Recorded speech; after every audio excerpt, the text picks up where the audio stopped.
भारत माता की, भारत माता की, भारतीय जनता पार्टी जिंदाबाद, जिंदाबाद जिंदाबाद भारतीय जनता पार्टी जिंदाबाद, जिंदाबाद जिंदाबाद। सम्मानित मंच, आज इस विशाल महासभा जन आक्रोश महासम्मेलन की आप सभी पधारे, आप सभी का मैं सोजत भारतीय जनता पार्टी की ओर से हार्दिक स्वागत करता हूं, अभिनंदन करता हूं।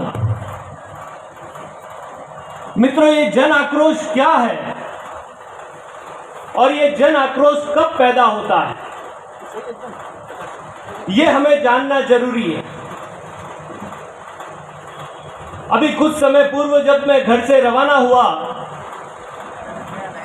इस महासम्मेलन में अपनी भागीदारी निभाने के लिए, एक लाचार पिता मेरे समक्ष आया। उसके चेहरे पर उदासी थी। मैंने उससे पूछा कि आपके चेहरे पर उदासी, आक्रोश क्या है और ये जन आक्रोश कब पैदा होता है, ये हमें जानना जरूरी है। अभी कुछ समय पूर्व जब मैं घर से रवाना हुआ इस महासम्मेलन में अपनी भागीदारी निभाने के लिए, एक लाचार पिता मेरे समक्ष आया। उसके चेहरे पर उदासी थी। मैंने उससे पूछा कि आपके चेहरे पर उदासी क्यों है। उन्होंने मुझे कहा कि मेरे बेटे ने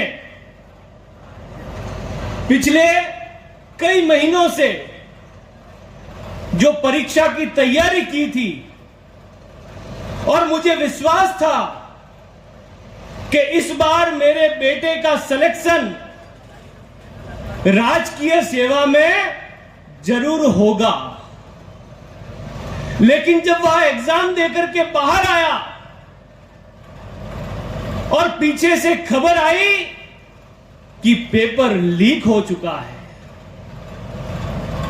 मित्रों, यह पेपर लीक नहीं हुआ है, यह राजस्थान सरकार लीक हुई है।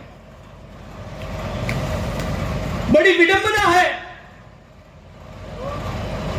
जब राजस्थान में हिंदू देवी देवताओं के मंदिर को तोड़ा जाता है, तब मन में आक्रोश पैदा होता है। जब हमारी बहू बेटियों के साथ, नाबालिग बच्चियों के साथ सामूहिक बलात्कार होता है, तब जन आक्रोश पैदा होता है। जब एक विद्यार्थी अपने तन मन से अध्ययन करते हुए इम्तिहान देकर के आता है और वह इम्तिहान बाद में रद्द कर दिया जाता है, तब जन आक्रोश होता है।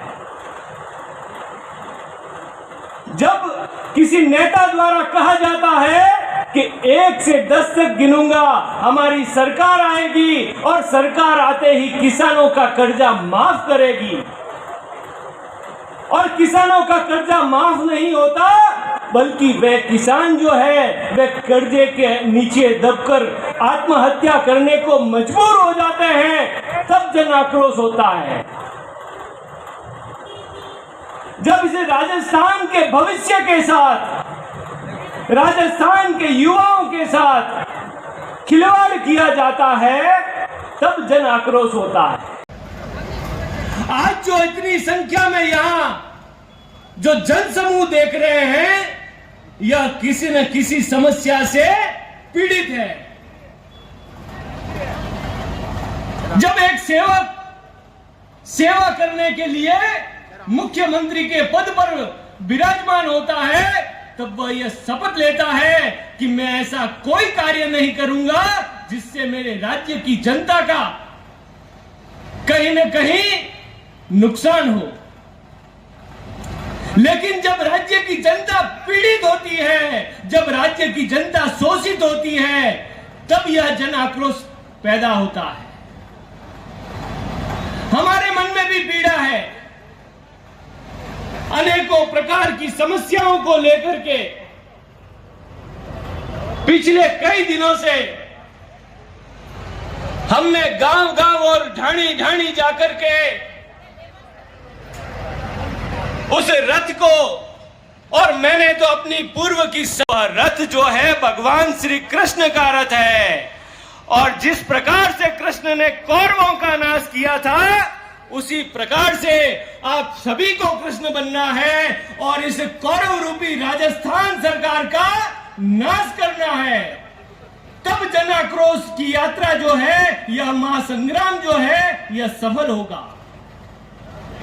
मित्रों, आपको बताना चाहूंगा, यह राजस्थान की धरती महाराणा प्रताप की धरती है। यह राजस्थान की धरती, ये पन्ना धाय की धरती है। और जो व्यक्ति राजस्थान की इस देवतुल्य जनता के साथ खिलवाड़ करता है, वह इस देवतुल्य जनता के साथ साथ महाराणा प्रताप का भी अपमान करता है, तो पन्ना धाय का भी अपमान करता है। मन में बड़ी पीड़ा होती है कि जिस संकल्प को लेकर के, जिस दृढ़ इच्छा शक्ति को लेकर के राजस्थान के वीरों ने अपने रक्त की आहुति देते हुए इस राजस्थान की आन मान और शान को जो बढ़ाया था, जो बचाया था, उसी आन बान शान को जब एक निरंकुश शासक द्वारा मिट्टी में मिला दिया जाता है तो मन में पीड़ा होती है।